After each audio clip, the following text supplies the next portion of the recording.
biraa uumee dhufe tamti firraan laaliin biyyoonni akka Liibiyaa, biyyoonni akka Siiriyaa, biyyoonni akka Yemen gara dimokiraasii ce'uu osoo hin taane wal waraansa diigumsa hamaa keessa seenan. Nuti ummata keenya bal'ootti dabarsu, nagaatti dabarsu, dimokiraasiitti dabarsuudhaaf qabsoofne malee ummata keenya wal waraansa hin caamne galchuu waan hin barbaadiniif regime change yaada jiru duubatti dhiibnee regime reform and transformation ka jirutti deemnee jechuudha. Risk avoid gochuudhaaf kana goone. Kanarraa kaanee san fidne. Obboleessi kee gaafii kaasee jiru. 75 zamana Hayilee Fidaas ni nyaatamne. 91 zamana Leencoo Lataas ni nyaatamne. 2018 zamana keetis ni nyaatamne. Walakkaan dhugaa miti. Akkamitti? Dhugaan jiru sirna Haayila Sillaasee kuffisuu irratti illee qabsaa'onni keenya adda dureen taphatan.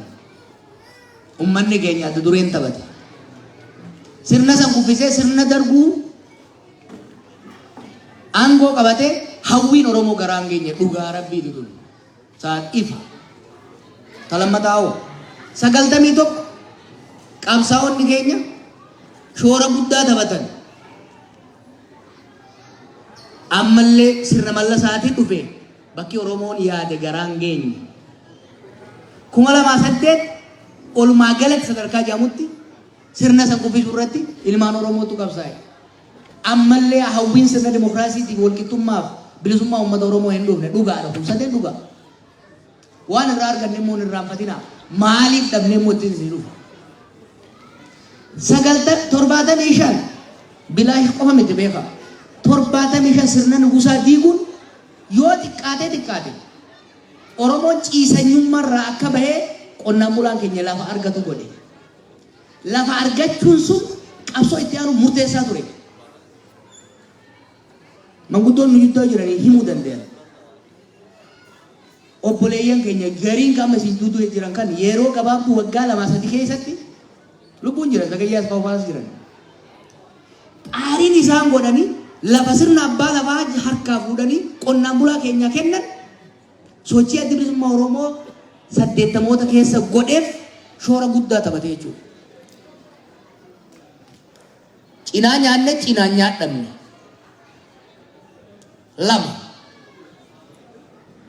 91 nyaadhamuu qofa miti galaaluu qabna. 91 Oromiyaa wanni jedhamu hin jirtu jechaa turan. Yeroo san Profeesar Mahammad maal jee barreessaa 86 na fakkaata. Oromiyaan jedhamtu har'a lafarra jiraachuu baattus hanga sammuu Oromoo keessatti hafa qaalamteetti gaaf tokko lafarra mul'achuu isaa irraa hunduu yaachaa ture. Amata 4 keessatti Oromiyaa waan jedhu jaarre. Qubeen haraam jedhamaa turte suni hojiirra oolte. Isinitti himu Oromiyaan 91 osoo ijaaramuu baatte. Oromiyaan ijaaramte sun qubeen ilmaan barsiisuu osoo baatte. Dhaloota qubee har'a isin faasita kun hin jiraatu. Dhaloota fidalaa ifirraanfatee shinaabbaachoo ta'uu jiraata ture. Dhaloonni qubee aniif waan laggiyya hoogganne sirna kana lafaan dhooyne kun bu'aa 91ti. Irraa buufannee jirraa jechuudha. 2008 booda waan irraa arganne hin dubbadhu. Gara fuulduraatiin seenaa irratti ni hima. Waan irraa arganne hedduudha. Wanni karaa saarrees akkasuma. Now let me take you back. Wanniif gaafatu qabdan 75 maaliif guutuutti nyaachuu dhabnee nyaadhamne? 91 maaliif bakka garaa keenyaa dhaquu dadhabne? 2018 maaliif sirna hin barbaannu jaaruu dhabne? Hangaafina nuuf gaafadhu kana. Quba qabuu dandeessan Hayilee Fidaatti, Leencoo Lataatti, Jawaaritti, Kaanitti. Sun afaan nifamnu sun rakkoo hin qabu. Waa'ee maaltu nu hanqise ka jedhu san deebii beekaa isa maali wani nu hanqise akka laalutti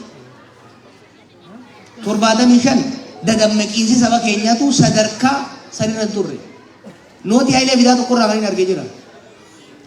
Namni Oromoo Yuunivarsiitii yeroo san fixe 1,200 qofa ture.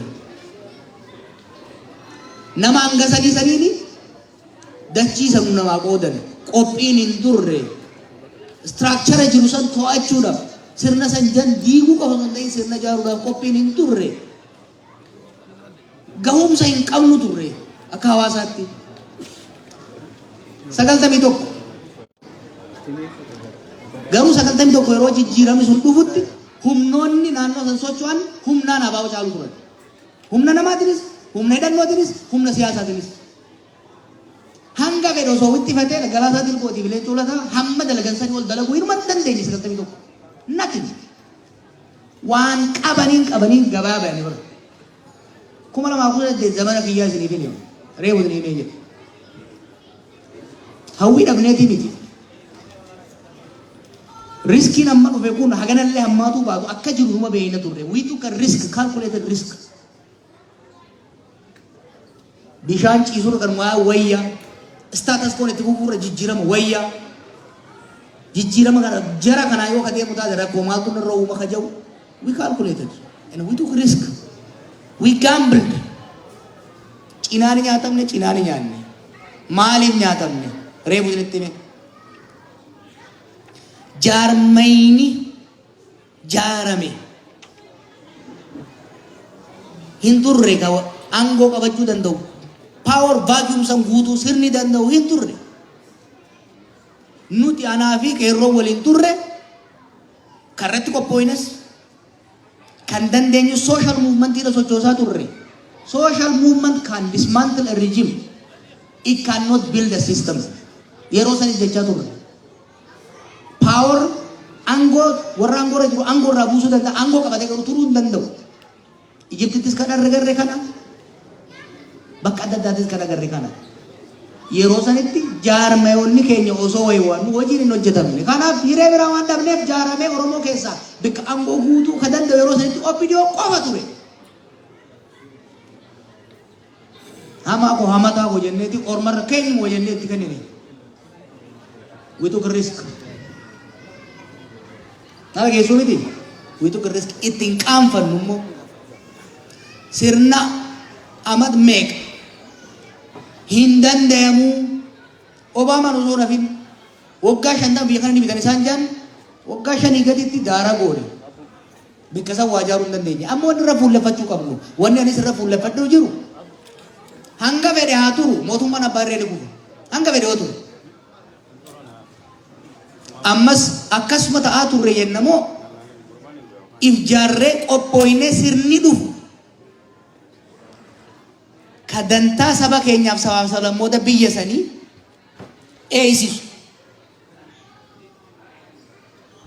eeysisuu danda'u jaaruudha qabna nuti paartii jaaruu jirra itti yaannee mana hidhaammoo akka gaarii yeroo nuu kennu itti yaannee maaltu hanqate Oromoodhaaf mirga isaa eeysisuudhaaf dantaa isaa kabachiisuudhaaf if misoomsuudhaaf maaltu isaan kate jaarmaa isaan kate political organization cimaa ta'e Oromoof Oromiyaa fakkaatu tarsiimoodhaan masakamu haala qabatamaa hawaasa isaa biyya sanii naannoo saniif addunyaa hubatee waliin tarkaanfachiisuu danda'u pragmatic and dynamic kan ta'e jaarmaa siyaasaa jaaruu irratti itti seeni blueprint isaa mana hidhaa ta'e keenya itti baanaa hojiitti seennee jiru jaarmaan keenya waggoota lamaan dabre kana ulee hamaa irra godhe godaanisa irraa fayyifnee jaarmaa keenya jaarree koora godhannee hoggansa keenya kaayannee tarsiimoo waliigala lafa kaayannee bilcheeffanneeti isinitti dhufu waan hojjetaa jirru hunda isinitti himne I might be wrong wanni yaalaa jirru dongora ta'uu danda'a akka ilaalcha keenyatitti aga sammuun teenya nuu himtetti wanti amma saba keenya barbaachisu jaarmaa cimaa jenneeti jaarmaa jaaruu wanni aktiivizimii dhiisee miidiyaa dhiisee dhugaa isinitti immoo jaarmaa siyaasaa keessa seenuu hin fedhun ture ammallee an bilisa ta'uun fedha jaarmaa an tatamuun fedhu garuu saba kanaaf ka barbaachisu kophaa deemuu osoo hin taane nama cimaa osoo hin taane jaarmaa cimaadha jee waan hin ufamansiiseefin jaarmaa na fakkaatu keessa seenee jechuudha kalammattaattiin isinii dabra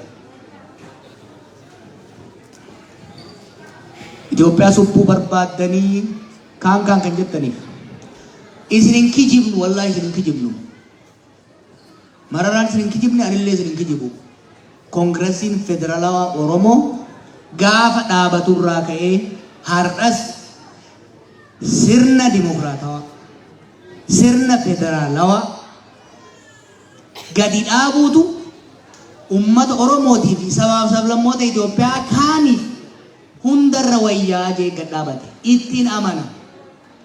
Oromoon Oromiyaa irratti mootummaa fi filateen if bilchee sadarkaa federaalaatti sabaaf sablammoota kaan wajjin mootummaa isaa ta'u aangoof diinagdee akka gumaata isaatitti baqqumatu akka Profeesar Mararaan jedhutti yoo kan jaarratu taate ni baasaa jennee tamanna.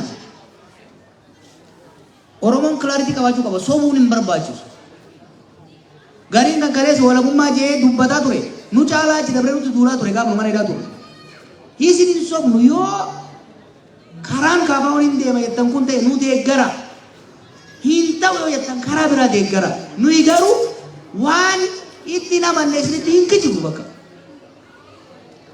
Oromoodhaaf kan ta'u sirna federaalaa dimokiraatawaa ta'e kan sabaaf sablammoonni biyya sanii qe'ee isaanii irratti aadaa isaanii kunuunfatanii diinagdee isaanii irratti abbaa ta'anii naannoo isaanii irratti mootummaa isaanii ta'uu filatanii sadarkaa biyyatti immoo ilaameedhaan negosheeshiniidhaan baargeeniidhaan aangoof diinagdee hiratanii akka gumaata isaaniitti akka baay'ina isaaniitti sirni akkasii ijaaruutu nagaya waaraa fidaa. Sirna akkasii ijaaruutu dantaa Oromoof sabaaf sablammoota kabachiisa jennee amannaa. Abiy Ahmediin kan wallolle waan biraatiin miti kan hidhamne waan biraatiin miti. Wasan walitti hin dabarre kotteen waliin jenne.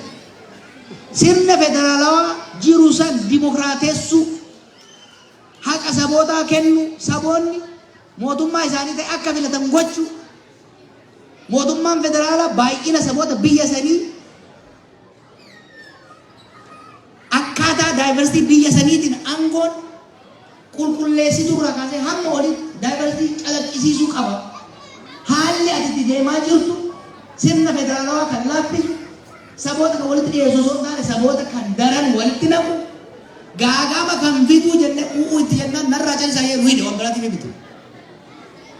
Har'as taanaan hidha hoggaa baane harka kennine sirna federaalizimii dhiibne sirna yuunitarii gargaaran jiru. Abdii kutannee aarree immoo waan hin amanne isin gammachiisuuf harka isin dhoofsisuuf walabummaa Oromiyaa hin jennu. Saba keenyaaf kan wayyu sirna federaalizimii dimokiraatawaa ta'e jennee amanna jiran. Kana gara fuulduraa dibeet gochuu dandeenya garuu kanarraa laalla. Sirna waa'ee gumbii kakaaftan irraa maaf hin jedhu.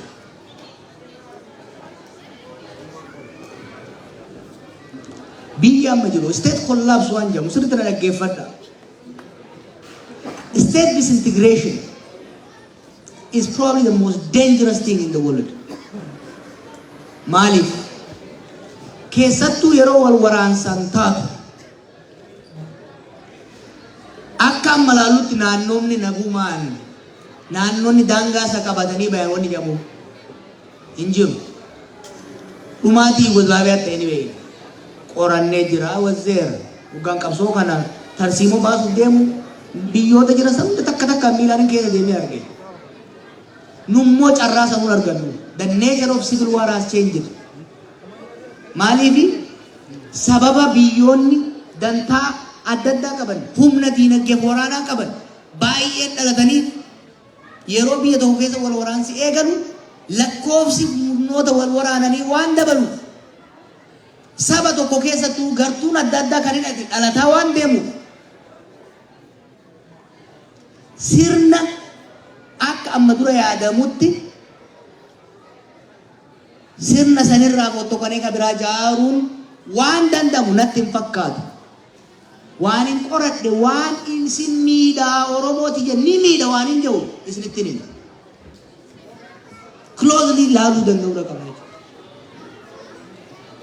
Ana kan laalutti I might be wrong. Ana kan laalutti karaa mootummaan kun irra deemu yoo itti fufe wal waraansi kun yoo ka itti fufu taate diinagdeen kun hammaataa hoggaa gubu humnoonni amma biyya san keessa wal waraanaa jiran lakkoofsaanii dabalaa waan deemuuf biyyoonni alarraa harka galfatanii humnoota wal waraanan gargaaranii dabalaa waan deemuuf kufaatii mootummaa osoo hin ta'in total chaos keessa seenna. Siiriyaan biyya duratti turte. Olaantummaa garee tokkoon ture. San ofirraa buusuudhaaf sadarkaa deemaniin dirree wal waraansaa fi experimenteeshinii taate mootummaan isin kufne, isin dimokiraasii hin dhufne biyyattiin dhukkee taate jechuudha. An saba kiyya ummata kiyya sabaaf salmoonni biyya sanii wal waraansa akkasii keessa seenuu hin qabanii namni irraa fayyadamu hin jiru jee naman. Jechoota muraasa isin ibsuun barbaada carraa itti isin kenna. Akka hubattaniif civil war jecha jedhu nan fayyadamu. What do I mean by civil war? Civil war jechuun maali? Wal waraansa ummataa jedhanii gahee kan argeera. Akkasii miti. Civil war by definition jechuun biyya tokko keessatti mootummaaf gareen tokko wal waraananii waggaa tokko keessatti yoo xiqqaate namni 1,000 yoo du'e walitti bu'iinsi sun conflict sun akka civil waritti laalama. Civil war jechuun isa domestic war lola biyya keessatti interstate miti biyya biraatiin godhamu miti tokko. Lammaffaa mootummaa fi humna hidhate kan biraa wajjitti godhama. Lama jettanii sadaffaan waggaa keessatti yoo xiqqaate namni 1,000 yoo du'e that conflict classifies as civil war. Itoophiyaa keessatti wal waraansi Tigraayitti godhames sun immoo 500 akkas deemee jechaa jiru. Kan Oromiyaa keessatti kun namni 1,000 waggaa tokkotti miti ji'a tokkotti du'aa jiru. Tell me this is not civil war. It is civil war. Gumuz keessatti lolli godhamaa jiru it is a civil war between the government and insurgent groups. Wal waraansa kana civil war fi communal violence hedduu garaagarummaan jira. Civil war jechuun wal waraansa mootummaa fi yookiin immoo gartuulee hidhatan jidduutti godhamu. Kaayoo xiqqaa tokko keessatti namni 1,000 keessatti ajjeefamu jechuudha. Communal violence wal waraansa uummataa immoo hoggaa jennu wal waraansa gartuuleen hawaasaa siviiliin jechuudha. Sababa garaagaraatiin walitti bayanii wal ajjeesan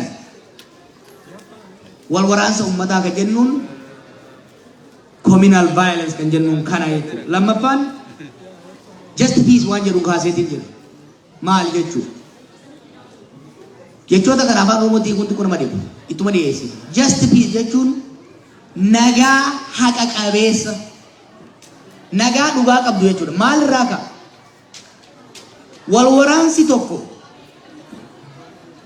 sababa roorrootiin, sababa cunqursaatiin, sababa nam tokko abbaa irree ta'uu barbaaduutiin, sababa gareen tokko olaantummaa aadaa diinagdee fi siyaasaa isaa humnaan irra tuuluudhaaf godhuun hoggaa dhufe kan barbaachisu nagaa haqaati. Just peace. Maal gaafata? Nageenyi lama jira.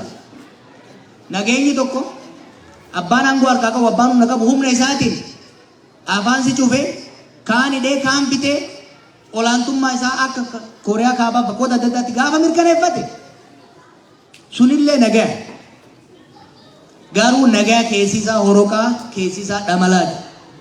Nagayni biyya keenya keessatti barbaachisu tokkoffaa sababni wal waraansaa kun sababa hawwii abbaa irrummaa sababa hawwii olaantummaa garee tokko uumuudhaaf yaalamu akka ta'e structural akka ta'e there is a structural cause to the violence in the world.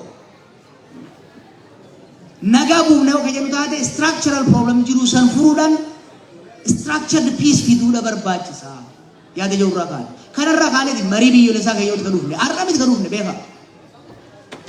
Hoggaa sirna san gaggeessinu karoora lafa keenya warra dhufaa jiruuf.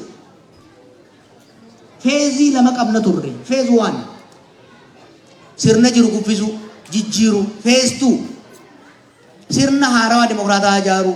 Sirna haarawaa kana keessatti tokko humnoota aangorraa dhiibaman akkaataa isaan itti deebi'anii hawaasa keessatti hammatamanii dhiibamanii lola keessa seenne mirkaneessu humnoota san dura dhiibamanii fincilan araarsanii qaama ce'umsaa gochuu karoora bal'aa baafne kana keessa national reconciliation, national dialogue, truth and reconciliation, economic reconstruction kana hunda pilaana qabna turre nama nu dhaggeeffatu dhabneeti bikka amma jiru kana seenne jechuudha.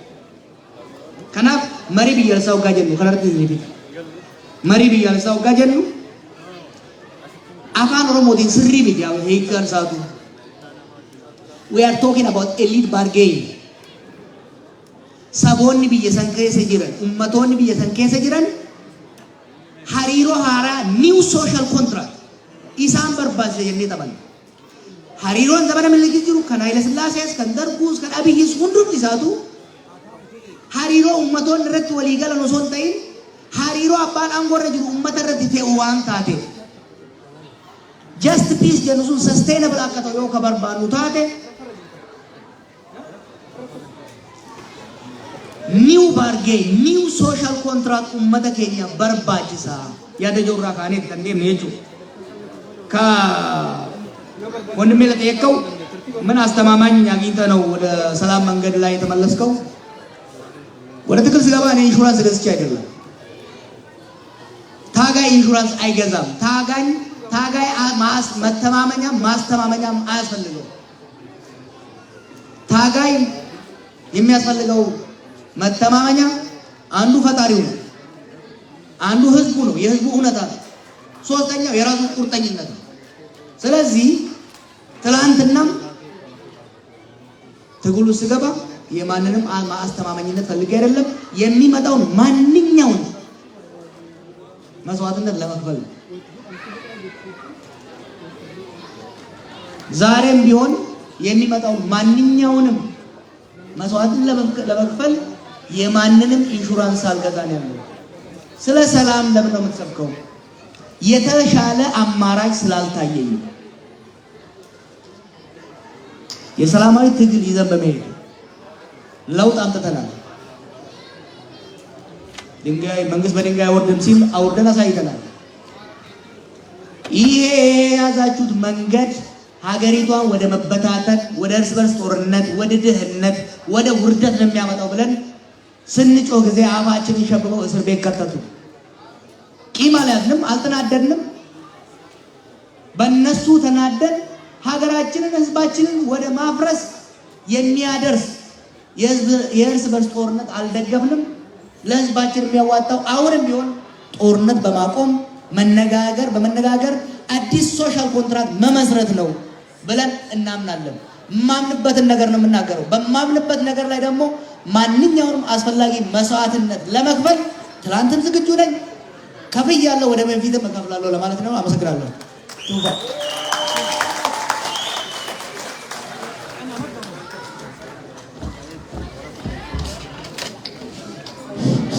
Egaa akkuma argitan sagantaan dheerataadha, waa hedduutu jira. Kanaaf please gaggabaabsaa. Namni tokko gaafii lama ol akka hin taane ammoo ibsa dabalataa ittiin dabalina. Gaafiin gaafiidhuma. Sana booda ammoo Jawaaris saffisaan deebisaa. Yoo kana hin taane as buluuf deemna. Sana xiyyeeffannaa keessa galchaa itti fufa. Ammas nama shan.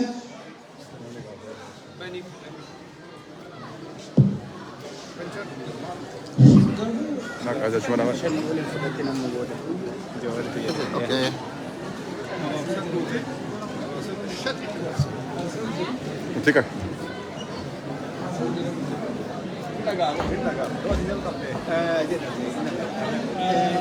Tikar. Vikar. Hey. Tidak sebasi. Misalnya mau bagaimana benda yang sedih. Gafik ya dimana mau berkabat. Wei teman hira tut. Lemah segala jira. Yang mana hira abad. Bagaimana benda yang sebasi segala jira. Gafik ya mana.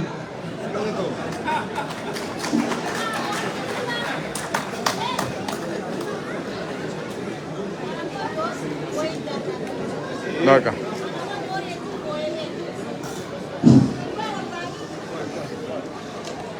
Obbo Jawaar bagana Waaqayyoo akka diinaa keessa si baasisiin jira. Gaaffii koo inni tokkoffaan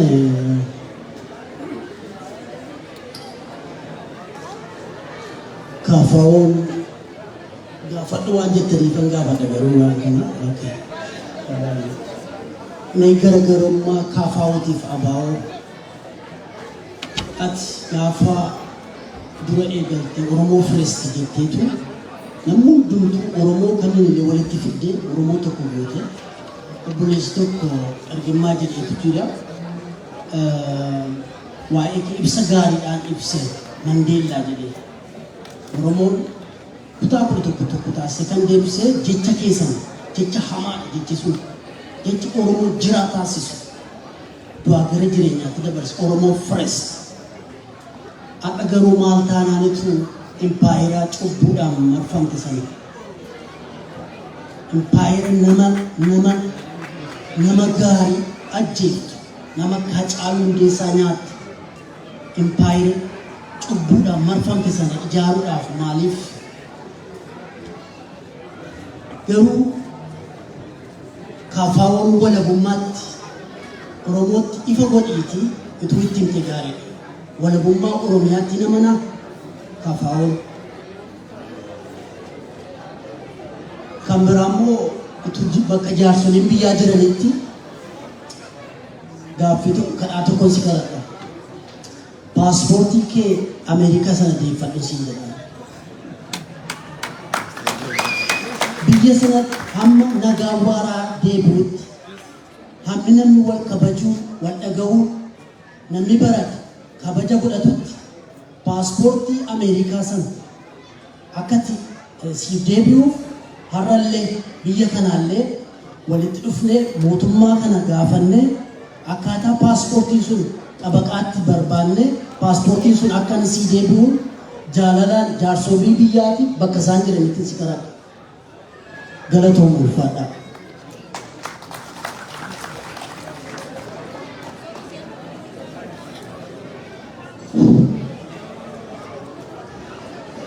Duraan dursee galatoom iddoo jawaa deebinee asitti wal arguu fi galatoo akkasiin jedha.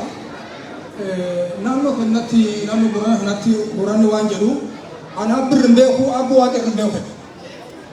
Gaafii si gaafannu kana sirra beeketii miti sirra beennetii miti. Bilchaateera nagaa irratti barattee waa'ee hedduu beektaa sirra arganneetii miti ammoo waan qalbiin keenya si gaafanna. Sadii si gaafannaa tokko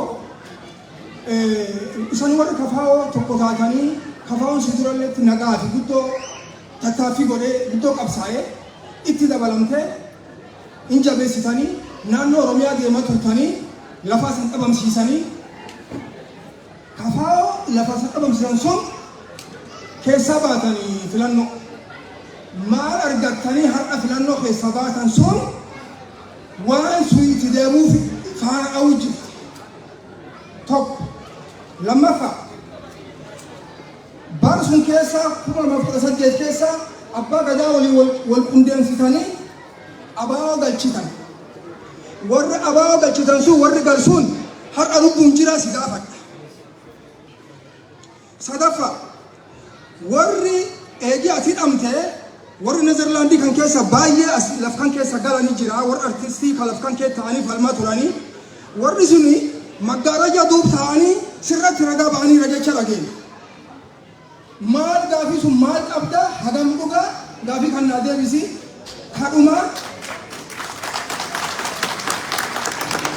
kadhumaa ati baay'ee Itoophiyaa jaalattaa Itoophiyaan jibbi nuti dhalanne garri biin dhufne warri immoo Madagaskaarii keessa baatan nuun jedhu suni haqallee hin jira Itoophiyaan nutti uumee Itoophiyaan kenna biddeen nyaachuun nuti san barsiisee wayyaa uffachuun nuti san barsiisee dubbiin sun irrallee hin jirti. Kanaafuu warra sun warra Itoophiyaa uume wajjin Oromoon akkamiin Itoophiyaa jaalattu kana akka fedhii kiyyaatti nutti faarsu baatee gaariidha gaafu. Dhiifama sagaleen jira sagaleen gara duubaa sun piliis hir'isaa. Wanti kun laayivii darbu jira nama hedduutu addunyaa hundatu ilaalaadha sagalee hir'isaa haasaa hin heddummeessina dhiifama guddaa warri gaafii gabaabtanis gaggabaabsa uffata. Alhamdulillah kabajama Jawaar Mohammad ala nagaan mana hidhaa keessanii ba'ee firii Jawaar Mohammad jechaa ture ala asitti gidduutti arguun keenya baay'ee na gammachiisa. namoota baay'ee kan biyyaa sun saba qabsoomee ala kanaaf firii Jawaar Mohaammed jechuudhaaf halkanii guyyaa hirriba dhabnee namni eegatti inni hirriba kute halkan hirriba kaasuuf. Alhamdulillah waliin jalqaba dura jalqabuun obbo kabajama Jawaar Mohaammed jechuun nama qaalii sabni kun qabu akka sabaatti waliin isin gaafadhu keessa duri lubbuu isaati. Lubbuun isaa akkamitti biyya nama nyaattu keessa taa'ee ammallee lama dachitti gad deebi'uudhaaf maal abdateetti maal qabaateetti biyya hajjaanuun itti dhabametti biyya ilmaan Oromoo halkanii guyyaa dugugamu jiru keessatti maqaa ilmaan Oromoo akka kanaan kan inni isin gaafadhu Jawaar Mohaammed gara Ameerikaa takka kara biyya Awurooppaa takka akka nu keessa jiraatu malee gara Itoophiyaa akka deebi'ee ganaa qabsoo Oromootiif wanda taasisu hin barbaadu. Qabsoo nama booda barbaachisu qawwee afaan qawwee qofa. Maaliif? Qabsoo afaan qawwee qofa ta barbaachisu. Kanaaf Jawaar Mohaammed qabsoo Oromoo tilisuun barbaadoo jee nagaan koompitara isaa fudhatee qabsoo Oromoo akka malee tiliisee fuuldura tarkaanfachiisuu danda'a. Dandeettii akka kanneef. Simakkasi biqilsamanii. Kanaaf Jawaar Mohaammed nama hayyuu kana yoo dhabdan torbatti lammata deebitanii hin argattan. Jaarraa meeqa keessaa namni akka kun as keessatti argamee isinarra Jawaar Mohammediif asitti argamuun keessan hedduu na gammachiisa. Maaliif namni kanatti isin wali qabuu danda'u rabbiin dandeettii kenneef Jawaar Mohaammed qofu. Kanaaf Jawaar Mohaammed maqaa uummata Oromoo asitti argamuun akka inni gara biyyaa hin deebine dhaamsifi kan dhuma kan inni halkanii guyyaa isaaf ba'u akka gara biyyaa hin deebine. Itti aansee immoo qabsoo afaan qawweetiin kan taasifamtu biyya sabaa fi sablammoonni xixiqqoon hundi qawwee keessatti hidhatan keessatti qawwee hiikachuun bayti kanatti akkaan hamaadha qawwee hiikachuun. Yoo danda'ame uummanni Oromoo daan qabsaa'ee karaa afaan qawwee cimsu yoo kana duuba deebitan taate immoo dhumaatii saba keessanii boo'aat haga tokko lafarraa dhabamutti awwaallachaa jiraatan.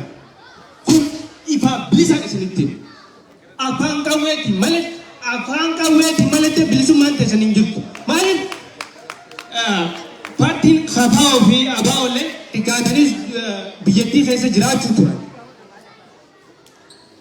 Biyyattii san keessatti waggaa antiqeenya irraa kaasee KFO'n yaadi wajjinis hojjechaa tuma turte kan nuti ana hayya guddooti yaa fi ana akka rabbi mana ulaanuu dhiitaa bilan.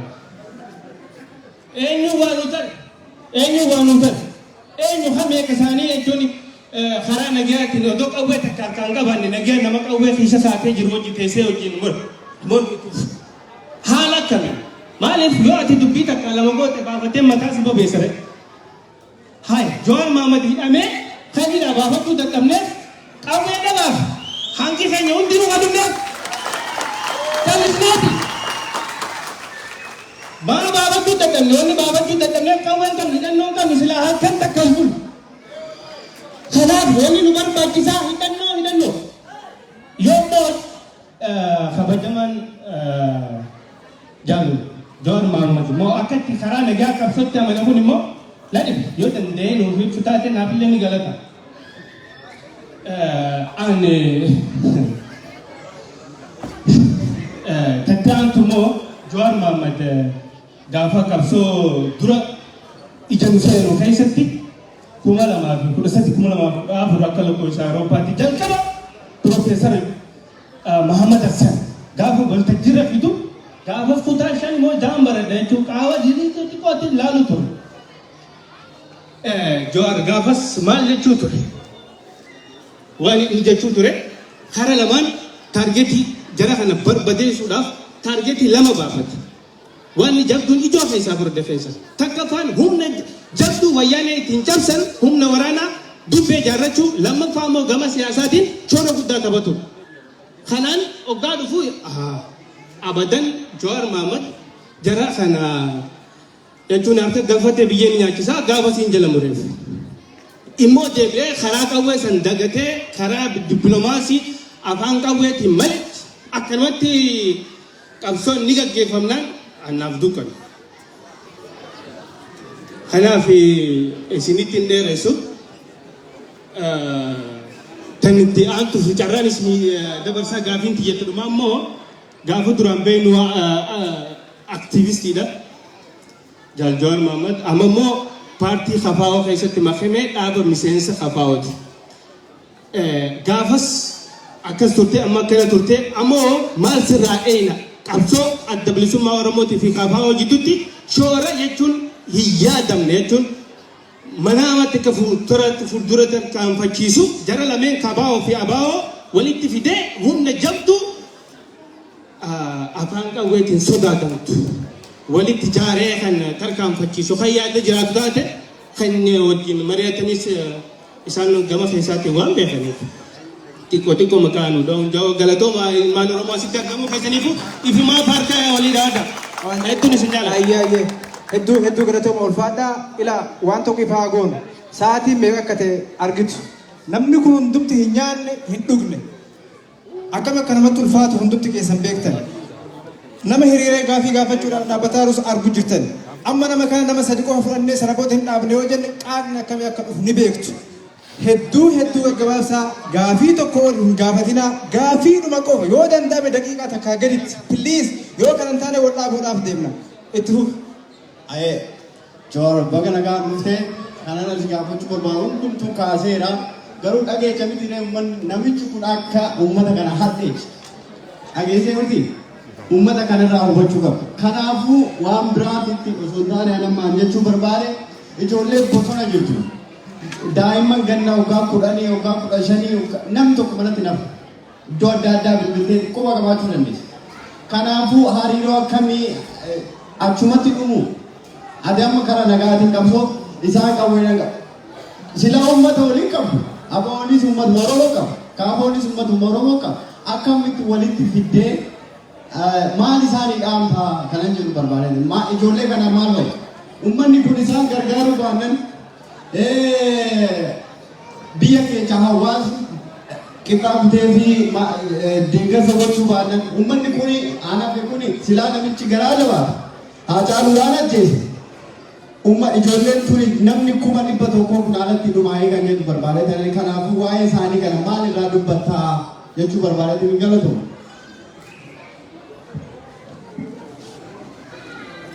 Okay. Shambutee? Okay.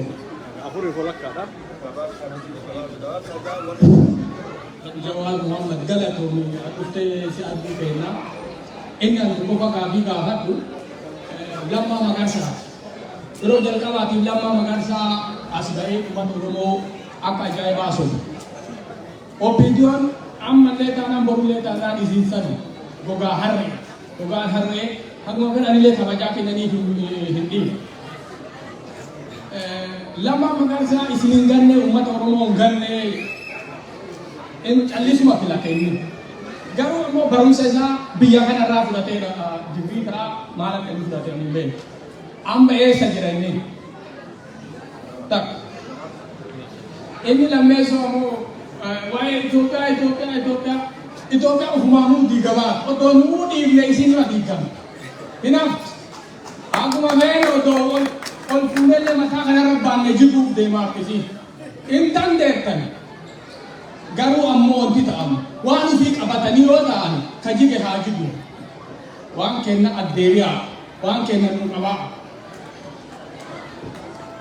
Amma sadaffaan amma ati warra kan waliin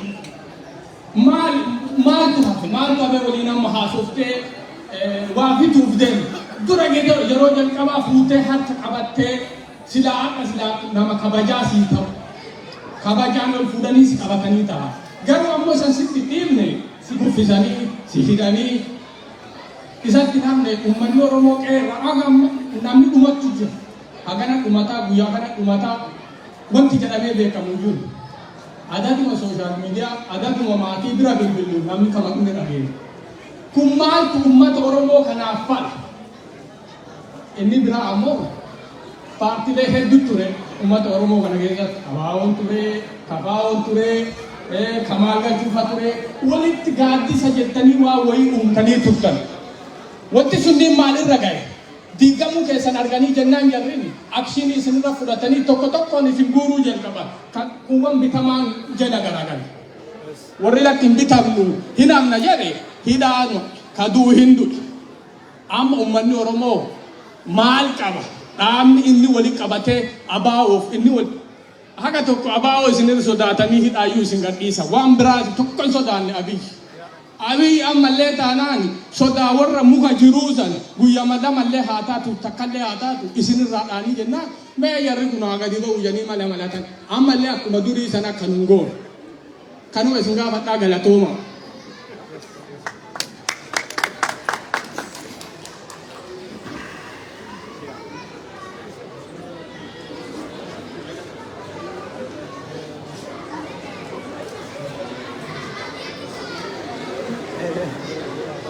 Akkam mee amma wayyumaami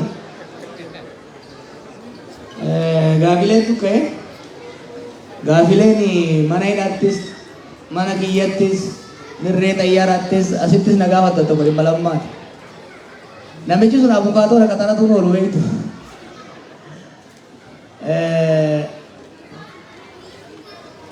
Ani galata namaa balleessuu hin barbaadu. Lammaan uummata Oromootiif nama galataati abbaan fedhe haa jaalatu haa jibbu. Yeroo nu barbaachisetti yeroo sirna san alaaf keessan tarsiimoon nuti baafne sirna san alaan qeerroodhaan raasu keessan immoo sabboontota obbidoo keessa jiranii raasuu karoorri nu baafanne kana beektan isinii maatiin ture baroota sana. Ilmaan Oromoo sirna obbidoo keessa turanii sirna san keessatti waamichaaf owwaatanii lubbuu isaanii qabsiisanii qabsoon sun saffisaan sirna san akka laaffisu gumaata godhan keessaa Lammaa Magarsaa shoora leencaa qaba. Maatii kana siin jedha. Namni nama hin galateeffanne rabbillee hin galateeffanne. Namni nama kaleessa waa isaa godhee hin galateeffanne borullee hin galateeffanne. Lammaan alatti ce'umsa san akka barbaannetti karoorri tarsiimoon nuti baafne sun lafarratti hin raawwatamu ture. Yoo xiqqaate sabboonummaa Oromoo hin dhugeessi for first time seenaa biyya keessatti namni aangoorra jiru gaafii Oromoo sabboonummaa Oromoo ligitimaayizii godhee jechuudha. An akka nama sochii san keessatti hirmaatetti galata guddaan isaaf galchu. Gaafa inni aangoo dabarsee kan mamma mormanii beekamu. Sunillee guddina isaa agarsiisa jaalallu jibbinu.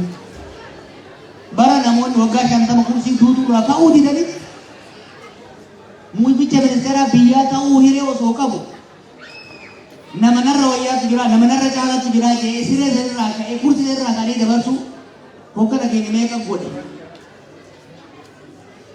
Naaf lammaan waa walitti waliin galle baay'ee qabnaa waan irratti wal loli waan irratti wal gogaasne baay'ee jiru. Ka'u galata lammaffaa dura qabsoo Oromootiif aangoo qabuun fayyadamee kufaatii sirna sanii cimsuun galata tokko. Lammaffaa guddina isaa doongoodha hojiin hojjetame doongoodha ta'uu danda'a aangoo sana dabalsuun. Isin jiru. Yeroo sanitti amna waggaa 50 saba kana carraa guddaa uummanni kun biyya sanii qabu baadhachuuf nuutuu sodaa qabna turre. I disagree with him. Inni murteesse the rest is history.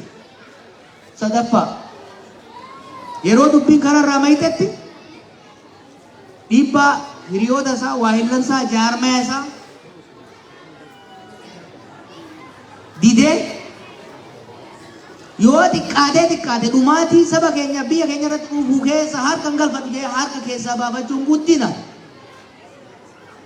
Meeqa agarree ka afaaniin sabboonaa fakkaataa ture asuma ka ture kan qabsoo keessa ture waggaa 50-60 kan ture hogganni keenya meeqatu yeroo ilmaan Oromoo akka shunkurtiitti kitifaman televizyina irraa sirrii godhe mootummaan jechaa ture qabsaa'onni sabboononni namni of fidoo ta'e tokko didee keessaa bahu galateeffatamuu qaba.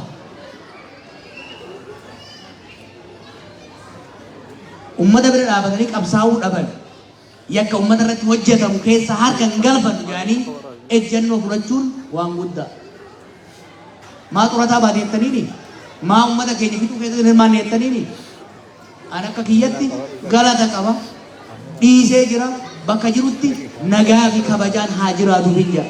Kana jechuun kiyya namni buufatee yoo jiraate mala isaati. Ka Oromoo Faras jettee Samboota Itoophiyaa jette. Hangaafan Oromoo Faras jedheesi Oromummaa akkamitti Oromoo fiin jettaa jennaan ani Oromoo ta'een dhaladhee eenyummaan kiyyeen cunqurfamee Oromummaa kiyyattiin qaanfadhu inumaatu wanni Oromummaan kiyya gaafii keessa galcheef wanni sabni kiyya laaffatee fi saba kiyya jaaree yoo xiqqaate miidiyaa isaa cimsee tuffiin ummata keenya irra Oromoon dagatinaa bakka irraa kaa'ani. Tuffiin saba keenya irra jiru cabuu qaba jennee xiiqiidhaan isin wajjin kaanee OMN jaarre. OMN hin fayyadamne qeerroo keenya fayyadamne waan hojjenne. Gaafasis taanaan garuu Oromoodhaaf kan fayyadu sirna federaalawaa dimokiraatawaa kan saboonni biyya sanii wal qixxummaan wal kabajanii naannoo ofii irratti of bulchanii sadarkaa biyyatti aangoo qabeenya qooddatanii jiraatan bakka Oromummaan itti dhiibamte eenyummaan biraa sirratti tuulamtu osoo hin ta'in ilmi namaa eenyummaa rabbi isaa kenne kan uumame hunda isaatiin kabajamee jiraatu jaarrachuu qabna jedhee amanaa ture takka isin kijibeen beeku abbaan ati nu kijibdee jedhu gadaa ba'u. I always believe mirgi ummata Oromoo haqi ummata Oromoo kan sabab sablammoota hunda sirna dimokiraatawaa ta'e sirna federaalawaa ta'e keessatti yoo deebi'e fayyada. Sirni abbaa irrees sirna olaantummaa birootis hin fayyadu jedheetiin qabsaa'e. Suni amantaa fi warri sanii amanan jiran fakkeenyaaf warri sirna yuunitarii uumuu barbaadan jiran maa sanitti amantanii isin baduu qabdan jedhee nama waan humnaanis itti fe'aa yookaan jee garuu duran dhaabu.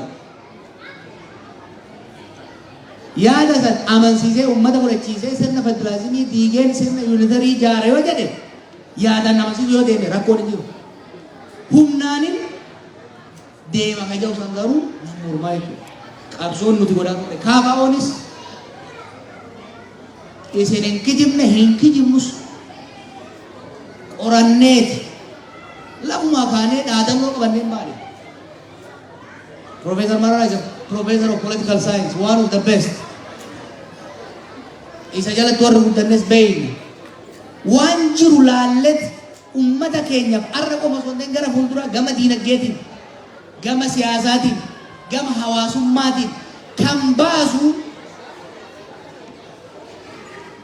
sirna dimokiraatawaa federaalawaa ta'e ijaaruun biyya Itoophiyaa walqixxummaan sabootaa keessatti mirkanaa'e. Walabummaan namoota dhuunfaa mirgi namoota dhuunfaa keessatti kabajame. Walqixxummaan amantii keessatti kabajame. Kan mootummaan boortaan osoo hin taane filannoon aangorra ba'ee bu'u ijaaruun waa hundarra nu fayyada jennet amannee ciccinee itti deemaa jirra. Yaada kana humnaan abbaa fedhetti hin feene. Yaada lakkii sabaaf sablammoonni kun adda babayanii biyya mataa isaanii ijaarratanii deemuu qaban jedhu har'a eegalle.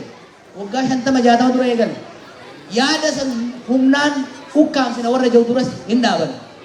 Yaadni sunis mirga saboo isaa amansiisee deemnaan garasitti illee deemamuu hin danda'a. Garuu akka amannutti akka KFO'n amanutti akka Jawaar Mohaammed amanutti akka Baqqalaa Garbaa amanutti Mararaa Guddinaaf hoggansi keenya gubbaa hamma jalaa jirutti qorannee itti yaadnee bilcheessine amannutti Oromoo kan fayyadu sirna federaalawaa dimokiraatawaa ta'eedha. Konsikwensii keessa deemuu barbaadu. Akka amantiitti ni qaburanne beekaa. Irra deddeebinee itti yaadneera. Kitaaba dubbifneera. Saba keenya dubbifneera. Sabaaf sablammoota san dubbifneera. Garamitti akka deemu waan hubannuuf kana qabannee kan deemnu Ela yaada biraa hin tukkosinu yaada keenya garuu irraa hin sochoonu. Gara qabsoon nagayaan hojjennee ogayettani taankiidha moo marbiidhani ta'a Oromoo akkasii miti. Galata qeerroon dagatina. Don't please. Qabsoo yeroo dheeraaf lafarraa harkifate. Qeerroon lafarraa kaase taankiin harka ormaa osoo jiru humna kamiinuu caalamnee osoo jiru dippiloomaasiin guutuun harka isaanii amma eegan ba'e embaasiin Itoophiyaa keessa jiru kanan dubbisee hin jiru. Ministeerri biyya san dhufe na dubbisee deema. Do you know? Baroota san keessatti desk officer dubbisuu hin dandeenyu ture. Desk officer maqaa Oromootiin desk officer dubbisuun namatti ulfaata ture. We were absolutely dominated. Go back 2009, 2008, 2007. Diplomatically nu caalan turan, militarily nu caalan turan, politically jaarmaa ajaa'ibaa qaban turan, economically gubbaa hamma gadi qaban. Lammii biyya isaanii humnaanis, bitanis, dhiitanis, faranjiin sobanis, bitanis harka qaban turan. Waan qabaniin qabaa gabaa bayan jennetti ummanni keenya hoo maaliin jala caalaa jedhu. Baay'inaan ni caala. Teessuma namaatiin ni caala. Strategic advantage kana gara humnaatti jijjiirreeti qabsoo nagayaatiin qawween miti. Akkuma reefu obboleessi kiyya jedhe filannoo lama qabna jennee kaane. Jara kana kubbisuuf yookiin humna waraanaa cima kan isaanii caalu jaaruu yookiin sochii uummataa humna waraanaa isaanii bashageessu jaaruu qabaa jenneeti. We studied this. Haala qabatamaa yeroo san keessa tureen humna waraanaa jara saniin gitu kubbisu jaaruu akka hin dandeenye waan hubanneef waan dandeenyu callifnee araaralaan oollu waan dandeenyu beekumsa qabnu kaanetti dargaggeessuma qubeen qaramee bahe kana sochiidhaan gurmeessinee tarsiimoodhaan masaknee tokkummaa isaa cimsine sirna waggaa 50 nu nyaachuudhaaf diriirfatee ture san waggaa 5 gaditti jilbiiffachiifne. So don't say non-violent didn't work. It worked for you. Sochii addunyaa ajaa'ibsiisee gaggeeffame bar maa dagattu Oromoo? Maaliif dagattu? Galata isin irraa qabdu bar ijoollee wareegamte sun. Hundi isaan warra jiru maa miti. Nama sirni sun itti fufuu qabaa jedhee yaadoo jiraatu nama yaadu dubbatu. Har'a hoo reefu itti meera. Ana waa'ee mootummaa kufaatii maal na yaachisu. Tokkoffaan fudhatee akka gubu. Lammaffaa maali isin jeeyadattu gaafa sirni wayyaanee godhatu. Odaan Oromoo haa biqilu jennu. Odaa Oromoo dhabnaani qilxuma Oromoo illee taatu achi kenni jedhama. Wanni dura maali? Odaan Oromoo dura dhaabbannee jiru ka hoggaa hadaa ormaa baamu bira dhaabu waan jirreef ganda keessa oolaa qilxuu arganne qilxuu irra keenya qilxuun hadaanii nutti taate. That's what happened. Nui amma sakka kaamoottis akka jawaarittis waraana ilmaan obboleeyyan keenya ijoollee kaleessa qeerrootu ka dhiibamte mana dhuftee duraa deemte bar ijoollee qeetti amma booda hin hidhamnu hin ajjeefamnu jettee bosona seente bara dhugaa isaanii ni beeyna bara waraana keenya dhiisaati ka ormaatu haa hiikkatu haa badhu hin jenne nu ka jenne mootummaan waan deemaa jiru kana lolaan mo'achuu hin danda'u. Biyya lolaan nagaa buusuu hin danda'u. Biyya diiga malee, ummata kasaarsa malee, diinagdee barbadeessa malee. Ummanni qawwee qabatee deemaa jiru Tigraay irraa kaasee Oromiyaa Beenishaangul kan jiru kan qawwee kaasee bolola qawwee jaalala qawwee waan qabuuf yookiin immoo akka warra Ameerikaa Riippablikaanii waan ta'eef miti. Daba siyaasaatu irratti hojjetame dirree siyaasaa dhiphate. Falli jiru warra qawwee qabate qawween balleessina jedhanii deemuu osoo hin ta'in karaan dongora waan ta'eef mootummaan rakkoo biyyattii lolaan osoo hin ta'in nagaaniin fura jedhu murannoo fudhatu qaba. Kana booda warra isaan lolaa jiran wajjin mariidhaan furatu qaba jenna. Waan hangal Oromoo Tigraay wajjin waggaa tokko ol wal lolan. Inni illee barbadeessuu yaale hin dandeenye. Isaan illee barbadeessuu yaalan hin dandeenye. Amma lola dhaaban. Maal Oromoo wal lolloonni tuubuuf? Maali mootummaan dubbii Tigraay nagayaan fura Oromiyaa lolaaniin furoonni jedhu. Qorichi Tigraay ittiin hojjetin Oromiyaatti akkamitti hojjeta? Kan jechaa jirru matarraa ibiddoo kanaaf sattu taate garaa keessa ibidda guddasi jiraa jechaa jiran mootummaadha. Kanaaf humnoonni piroosesa mataa isaa qabu. Turus fakkeenya warra Tigraay hojii godhame. Dura yeroodhaaf lolanaaf sanboota teessee mari'attee kompireensif ceasefire waan jedhamurra geesse. Sanboota rakkoolee siyaasaa lolatti nama geessisan takka takkaan sharaftee ilaaltu. San caalaa immoo waa addeessa isin hin kijibu. Waraana qabaachuu qabnaa jettan. Yes. Waraana wal waraanuu miti garuu. Ufin sobinaa. Oromiyaa keessatti kan wal bitaa jiru Oromoodha. Bitaa godhee mirga godhee. Paartii an deeggaru jaaladhu yookiin immoo nama an deeggaru hoogganamuu baate. Isa tragedy wanni Oromiyaa keessatti ta'aa jiru. Fantasiin fakkeessinaa. Don't romanticize what's happening in Oromiyaa. Keessaan dhufe keessan jiraadha. Waan gandabaree ta'aa jiru. Waan Wallagga keessatti ta'aa jiru. Waan Gujii keessatti ta'aa jiru. Daily mana kiyya warra dhuftanii beeytan biyya san dhuftanii. Guyyarraa namni we have never been exposed to this level of tragedy. Haalli kun itti deemuun social fabric Itoophiyaa osoo hin ta'in ka Oromoo illee ni diiga. Najibbaa malee. Lolli namni keenya walirra godhaa jiru kuni rakkoo guddaa nutti uuma. Mootummaan tunis badhaadhina jettu san hin argattu. Ufiifis biyya salphiftee salphisaa deemti. Dirqamni guddaan ammallee kan jiru dargaggoota cinqamanii dhiibamanii bosona seenan osoo hin ta'in mootummaa isaan dhiibee bosonatti isaan galcheera. Mootummaa kanaan taa'ii kalee osoo sitti waan ditte amma immoo biyya diide daranuun barbadeessini lola dhaabi jechuun maaliif abaarsa fide? Abaarsi fedhe yoo aduu taate nuyi kanatti amanna.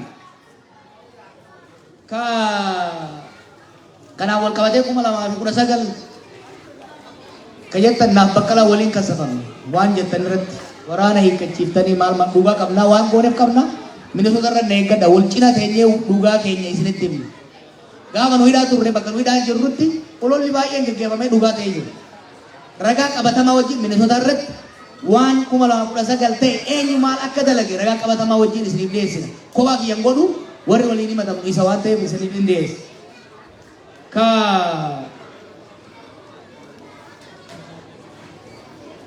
Biyyattiin deebiin ka jettaniif.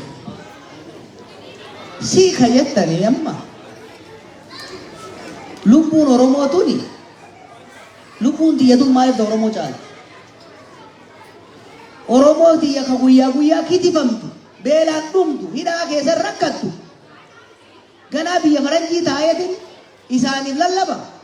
No, I will not do it. Ati dalagi yoo barbaade. I will not do it.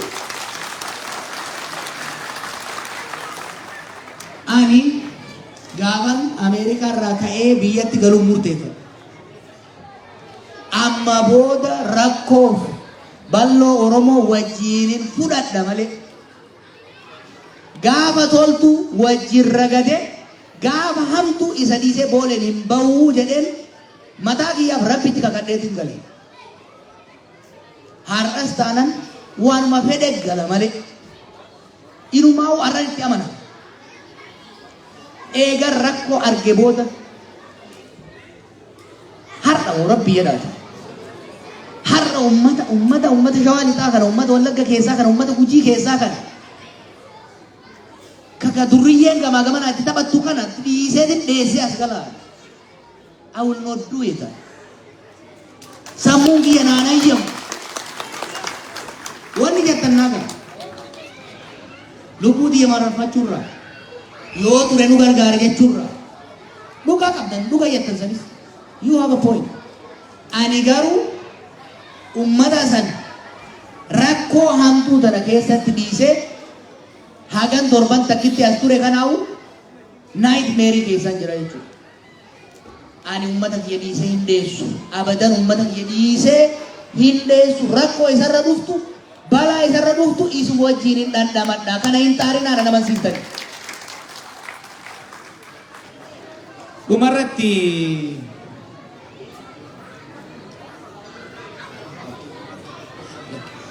ila borullee iftaanillee Stockholm Sweden akkasumas Norway irraa Ameerikaa kutaalee gara 20 wayii keessatti wal mari'an. Gaabii baay'ee akka qabdan nan beekaa naa dhufadha.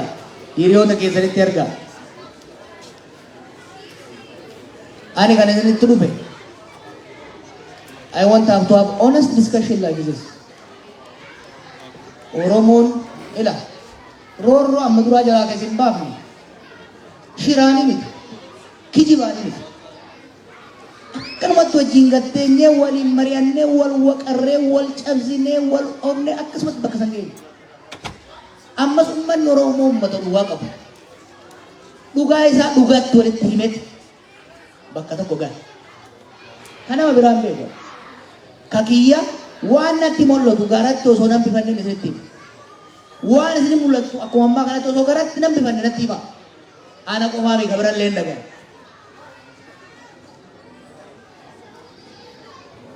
Qeeqa hiriyoonni kiyya soorri adda addaa godhanii sitti naarinaa. Jibbarraa himi. Wanti waggoota lamaan dabre kana sabni kun keessa dabre it is so traumatizing. Waan nama maraachu. Jaallan aaranii qeeqas lolas gaggeessan jibbanarraa qaban yookiin immoo gantummaarraa miti. Jiilarraa ka'uudhaan naasurraa ka'uudhaan ilaalchi jechi irra isaan darbatan illee yoo kadongoru taate itti aaruu miti. Gumaata isaan kaleessa godhan san kabajuu barbaachisa. Don't defend me yaani. Isatti hima. Hin beektan. Gamaa gamanaa Oromoo keessaa wayyaanee biraayis sirna kana biraayis kaan biraa osoma nutti xiixan tuma akkuma gaalatti. Akkuma farda gamaa gamanaa fuula irra nuti deemnee bakka geenya. Ammas taanaan ana defend gochuu jecha nama waliin lolinaa. Waliin madeessinaa. Waliin qoodinaa. Abbaan fedhe arrabaa dhukkeen irraa haa kaasu. Ka qaamannatti dhufu sekkiruutiin narraa dhoorgiti. Sini galee miti. Anu irraa dhoorguun oolu amma xiqqoo ispoortii hojjedha. Wanni ani sitti dhaabu keessattuu sooshaal miidiyaa irratti rabbi jedhaati. Dhiisaa mee dhaggeeffadha ana qofa miti. Ani yaadan qaba. Yaadan qabu dhiyeesse. Warri yaadni kiyya kun hin liqeeffamin dongora jedhu haa dubbatu. It's a marketplace of ideas. Sirna jidduu sana fitina. Sirna ka Abiyyis, ka Mallasis, ka Mangistuus, ka Haile Sillaasees ka dinne. Nu afaan qabee ufii waan nutti haasayaa tureef. Sirna san deemnee hin jaarru. We are a democratic society. We are plural society. And we are proud of it. Democratic, plural, diverse society jaaru barbaanna. Tabiraa waa'ee sabaaf sablammoota. Oromoo ifin shawwannu dhugaa fudhannu akka aaraa qofaan hin deemne. Oromiyaan sabaaf sablammoota hundaan wal daangeessiti. Oromoo keessa sabaaf sablammoota hedduu jira. Keessattuu nuufi uummanni Amaaraa sababa hoggansi isaanii dur dhiibbaan duraan godhaa tureef rakkoo nurra uumeef gadoon jirti. Gadoo kana keerfulii handal godhuu barbaachisa. Akka aara namoonni muraasni isaan keessaa dubbataniin nu keessaa dubbataniin aarree ibidda irratti beenzila dabalaa yoo deemne ani isinitti hima isaanitti illee kanuma himaa jira. Hoggansi Amaaraa fi Oromoo extremely careful ta'uu qaba yeroo ammaa kanatti. Ibiddi lolli keessattuu wal waraansi jara lamaan kana jidduutti uumamu lamaanifuu hin ta'u. Nu bari rakkoof miidhaa waggoota meeqa nurra ga'e keessaa baane nagaan tasgabboofne misooma ijaarranne dhaloonni ani ilmaan kee si boodan dhufan akka keenyatti akka guddatan hin barbaanne. Dhugaa yoo dubbanne garuu ijoolleen daratanii qoarra rakkoo hammaataa na daranii keessa jiran. Bakki ani itti guddadde wal waraansa ture yaadegii fi abaa'u jedhu. Hamaa natti fakkaataa ture. Wanni har'a Oromiyaa keessatti dachaa 10 dachaa 100 sanirraa maal? We should not perpetuate hamma danda'ametti waan sabaa sablammoota hundaa ta'u lafa kaayu. Yoo xiqqaate hammeenyi nurraa kan dhufne of eegaa deemuu barbaachisaa. Oromoo hedduun isin jaaladhaa. Waan danda'een hogganoota na wajji jiran wajjin dhugaa isinitti hima. Humna qabnuun tarsiimoodhaan ni deemna. Waa sadii hin deemna. Waa sadii qabna. Tokko sammuu Rabbi nuu kenne ka barnootaan gabbifanneen itti yaanna. Tarsiimoo hin baasa jennu lafa keenya. Lammaffaa onnee qabna. Wallahi onnee irraa isin jaalanna. Onnee irraa Oromoo jaalanna. Osoo jaalachuu baanne wanti cincii kana keessa nu galchu hin jiru. Nu caalaa immoo akka nu jaalattan immoo hin beekne ba'aa guddaa nuti ta'a. We are compassion qabna saba keenya. Passionately jaalanna saba keenya. Sadaffaa waan sammuun yaanne ummata keenya onneedhaan naanu san immoo sammuun yaanne callisnee nalaalanna. Onneedhaan gaddinee callisnee hin boonyu. Rakkoo irra ga'u san qabatamaadha furuudhaan miilaan sochoona jechuudha. We think, we care, and we act. Kanarratti hundoofnee gara fuulduraa sochoona. Isinis deddeebi'ee mari'anna hamma dandeenya gara fuulduraa deemuu yaalla. Tarsiimoo hunda isinitti himuun barbaadu. Mana hidhaa waaroon duratti wanni an baradhe. Diinni irra caalaa waanuma nu dubbannurraa qalbifatee counter strategy nurratti baasee dalagaa. Booda do not expect akka duritti waa hunda nimmu. Isinitti akeeyi bakka akeeyitan san deeqanii goota san qotattanii baatirii ibsanii ilaaluun teessan ijaa warra Hoolaand baay'een isin jaaladhaa hedduu galatoomaa nagaan na bulaa. Okay, just a minute. Al takka.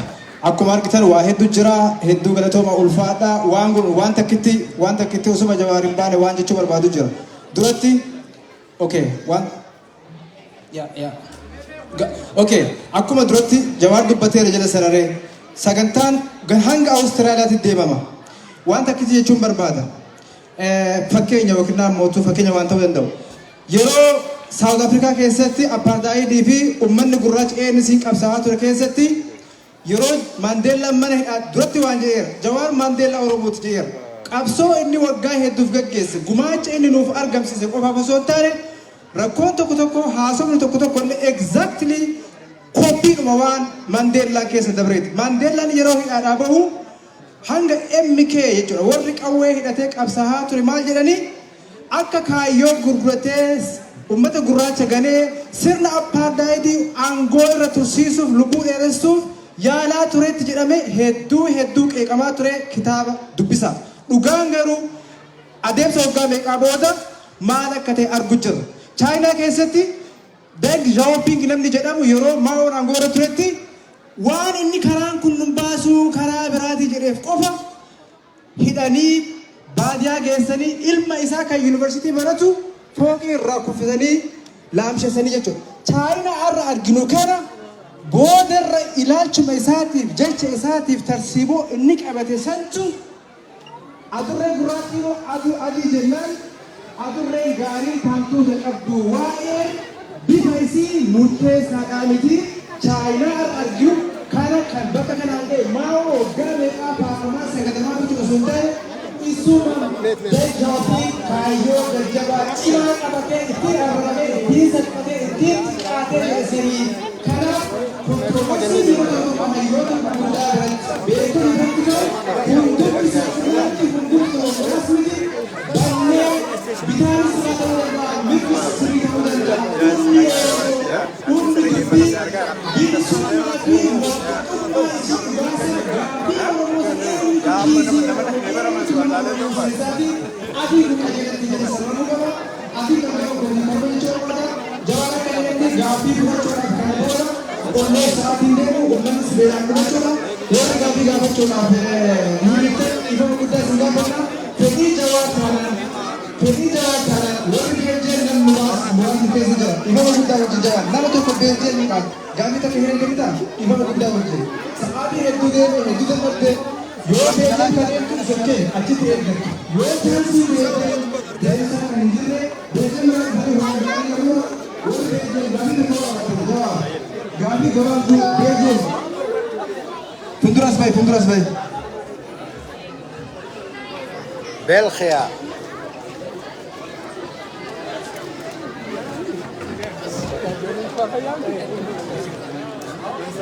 Dhageessi saamiin hin dhageessa waan sirraa Beljeem taanaan ol jidduu sabteetti ifaa guddaa wajjin itti fufu. Mataa turee miidhana dhukkubee innaan sirraa fudhu dhiifama. Silaan qora maamilee gabaabseetiin jira. Jawaar hedduu onnee irraa akka yaadanna. Haa ta'u malee re'in kudhan re'in kudha shan akka jetteetu dhuguma darbitaa. Sun komii warra Beljeemiiti. Akkasuma taatee itti sirriidha. Haa ta'u malee sun yeroo darbees kanaa kaadhallee malama fudhatu tokko koofii kaadhallee uumaa miti. Illee Beljeem jiraame jechuudha warra Beljeemiiti. Asitti deebi'ee kan waan jabu hedduu itti gammannaa jechuudha. Duraan dursee ati Oromoon hedduu si jaallatan hedduu si jaallanna. Bakka biyyee booltuutti si faana deemuu dirqama kennaa illee waan qabu jecha maa achi gadhiis kennu gafannee komii yoo ta'us ta'eera qunnamu. Duraan itti aansuu ammoo rabbiin baga ibidda galaase baase carraani haa caaluu mudate si mudannee ati baatee gidduu keenya argamuudhaaf hedduu galata guddoo rabbiidhaaf galchina baga baateen gidduu argamte baga jiraatte ammas umurii guutuu jiraadhu sin jenna sin jiraanna wajjin jiraanna si jiraanna nu jiraadhu sin jenna waan beekaa waan ta'eef beekaa kenna waan ta'eef. Atuu waa hunda jetteetta wanni biyya san keessatti adeemamu waan ati irraanne adda takkan jirtu wannuma ati dura raaqaa turtetu biyya san keessatti deemu jira. Kanaaf amma dubbiin illee waan dhumatteef jecha waa baay'ee laga isa deemee jiru wanni baay'ee jedhamu waa baay'eetu jira.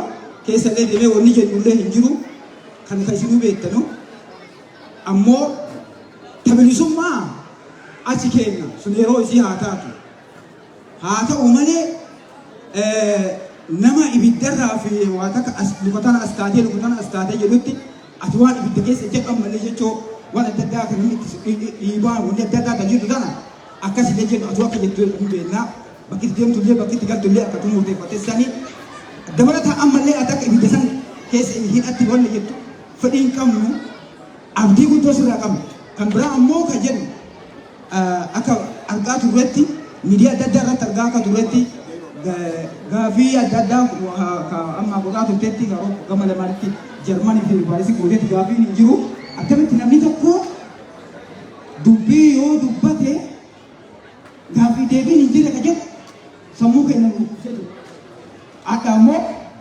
atuun itti qabamte gaafii deebiidhaaf uummata alaattee gaafii qabateetiif maallee ammallee gantuu hin qabsamteetti jechuudha gantuu hin qabamtee jiru kanaaf amma gara gabaabaatti ka jedhani tabilisummaa achi haateettu wannummaan guddoon uummata ta Itoophiyaa akkasitti mucamtu rabbii fi warra beekutu beekaa walaadha ishii amma qopheemtu karaa biraadha jetti haa ta'u malee uummata Wallaggaa uummata Gujii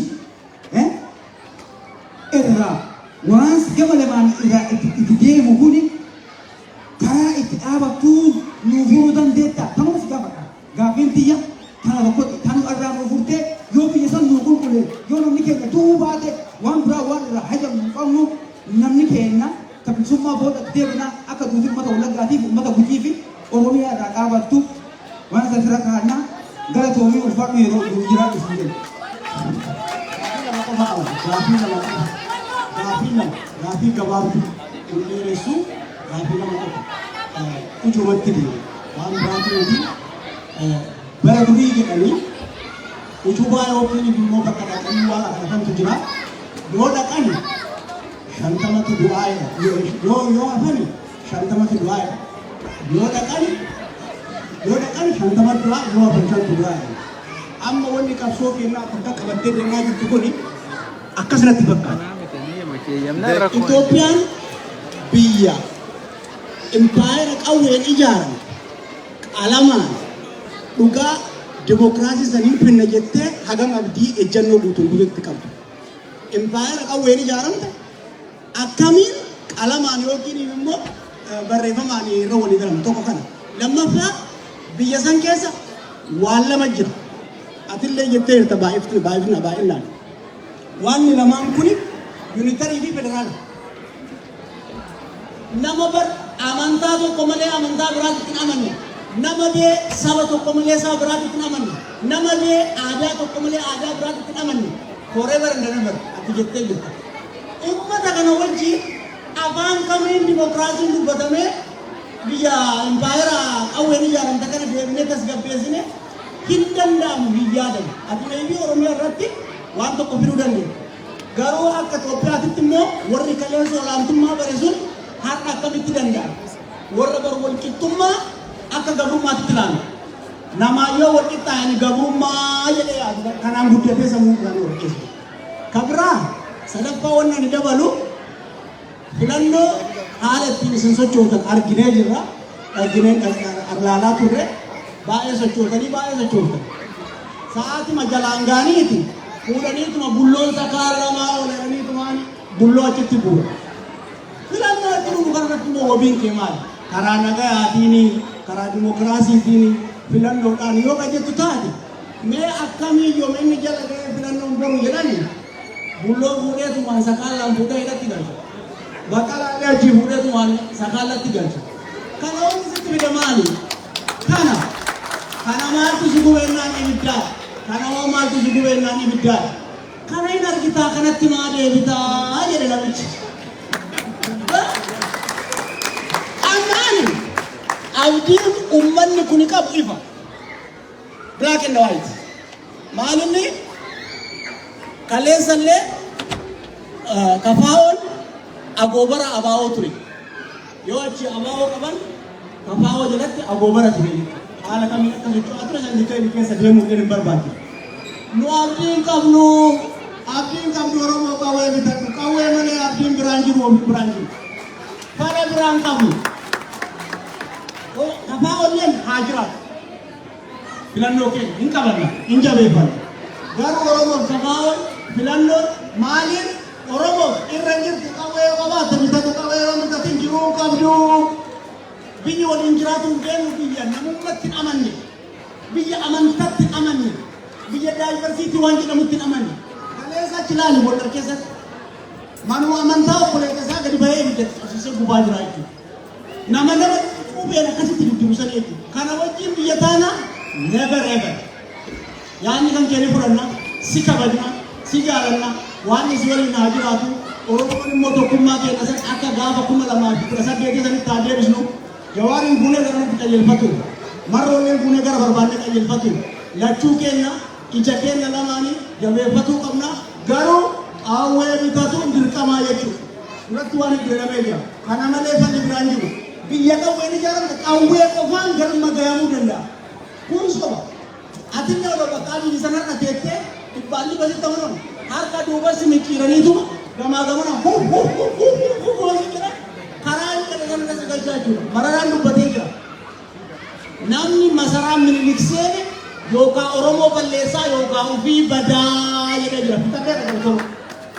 Egaa galatooma ulfaadhaa amma kana booda gaafii tokko illee fuudha. Gaafii kaanii deebii laannaa dirqiidhaan itti dhiibnee achirratti amma kabraa deemuu hin dandeenye.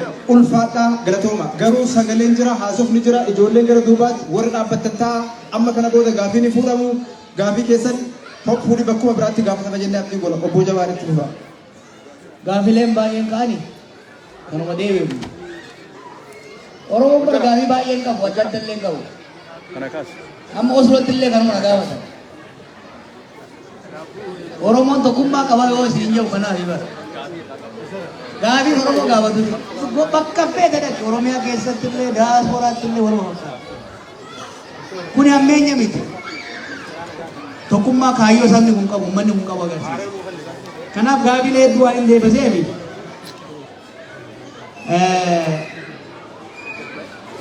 gariin an dhiibina akkan deebisu. Garii dhiibina. Wanti baay'een jiru garuu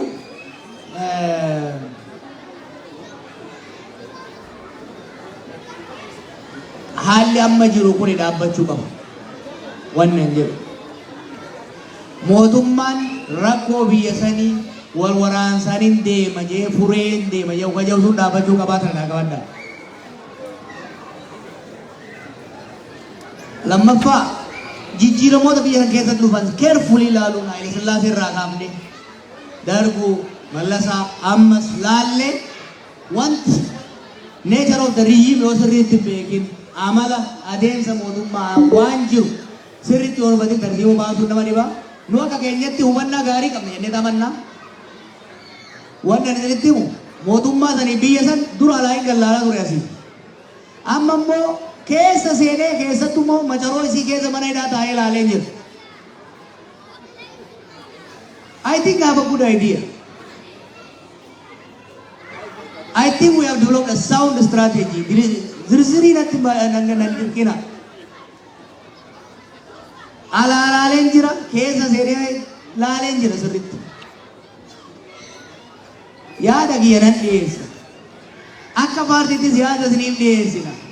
Waan dhiyeessinu kana garii jechaan koo osoo hin ta'in gochaan jijjiiruuf ni tattaafanna. Yoo milkaa'umne milkii booda ola gara. Yoo milkaa'uu baanne doongora san irraa baranna. Haruma harraafee tanumaan naaqumaan isin jaa hedduu galatooma. Jawaar hedduu galatoomni ulfaadhu amma waan takkitti daqiiqaa takka yeroo caalle keessatti as bira yaadannoodhumaaf seenaadhuma waggoottan lamaa sadan dabre kana akka yaadannuuf jecha as bira waatu jira. Pilis Dr. Baqqalee ol kaa'aatiin waan kana Jawaariin nuu kennaa kana jennee sana booda uummanni as jirus waa nyaanna Jawaar Faatis bishaan dhugu daqiiqaa lamaa sadii boqonnaa isaan barbaachisa. Akkanuma isaa guutuu boqonnaa tokko waan itti fufuu hin dandeenyu. Sana booda uummanni as jiru ni nyaanna Jawaar Faatis bishaan dhuguu ni boqotu jechuudha. Okay. Jawaar.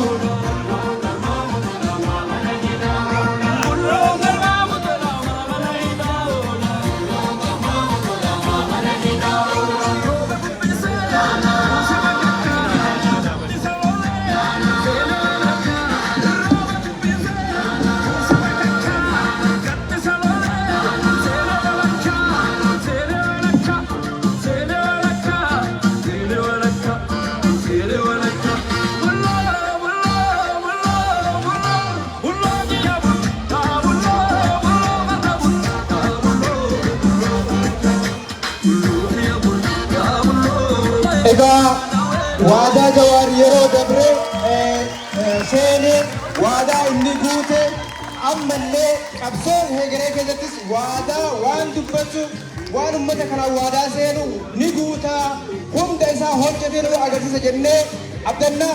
Jawaariin keessatti argamuu isaatiif hedduu galatoomi ulfaadhu siin boonnaa waan uummanni kun sitti dhaabbate bakka ni geette jennee eegnaa. Jawaar galatoomi ulfaadhu jenna. Jawaar bishaan gara bishaaniitti isin ammoo gara nyaataatti. Okay, Dr. Baqqalaanis kennaa wayii qaba jedha daqiiqaa takka dhiifaa wajjin.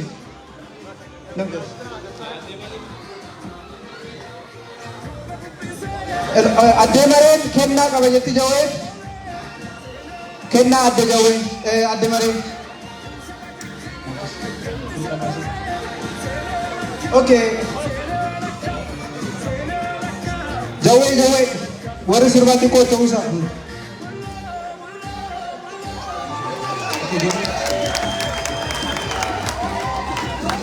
Ayyee Jawee waan roobaa fi qabbanaa fi rakkoo biyya keessa isin mudatu maltu hundarra waan isa guutu adeemaa inni Dr. Baqqalee kennanii hedduu galatoomi ulfaadhu jenna. Gareen abdii boruus Jawaariin yeroo 1,000 laataniiru isaanis hedduu galatoomi ulfaadha jenna. Jawaar gara iddoo boqonnaati.